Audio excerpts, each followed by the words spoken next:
La poule et le canard, une amitié inattendue. Il était une fois, dans une petite ferme nichée au creux d'une vallée verdoyante, une poule nommée Margot et un canard appelé Gustave. Margot aimait la routine de la basse-cour, gratter la terre, pondre des œufs et picorer du maïs. Gustave, lui, était un canard aventureux, toujours prêt à plonger dans l'étang ou à explorer les champs environnants. Un matin, alors que Margot picorait près de l'étang, elle remarqua Gustave, qui riait en jouant avec les reflets sur l'eau. Intriguée, elle s'approcha. « Pourquoi ris-tu tout seul, Gustave ?» demanda-t-elle. « Regarde donc ton reflet dans l'eau, Margot. Tu as l'air d'une poule qui danse, » répondit-il en éclatant de rire. Margot, un peu vexée, recula. Mais Gustave ajouta rapidement. « Attends, ne pars pas.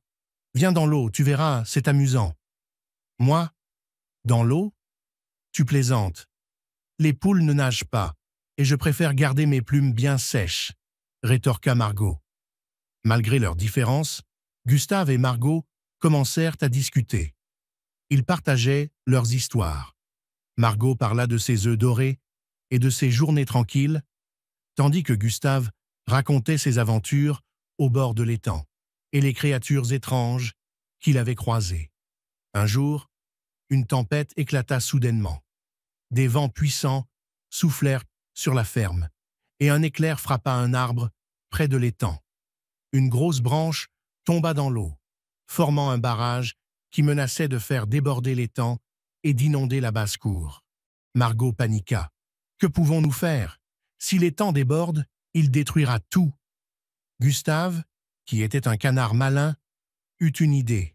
« Margot, je vais essayer de pousser les branches pour dégager le barrage, mais j'aurai besoin de ton aide pour me guider. Tu peux courir le long du rivage et me dire où les branches bloquent l'eau. » Margot hésita, puis hocha la tête. Ensemble, ils se mirent au travail.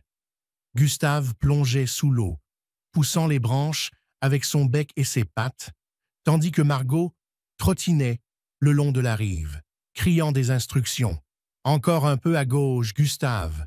Non, là, cette branche est énorme. » Après des efforts acharnés, ils réussirent à dégager le barrage. L'eau recommença à couler paisiblement et la basse-cour fut sauvée.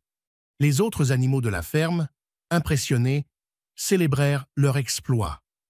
Margot et Gustave devinrent des héros. Mais plus important encore, leur amitié s'en trouva renforcée.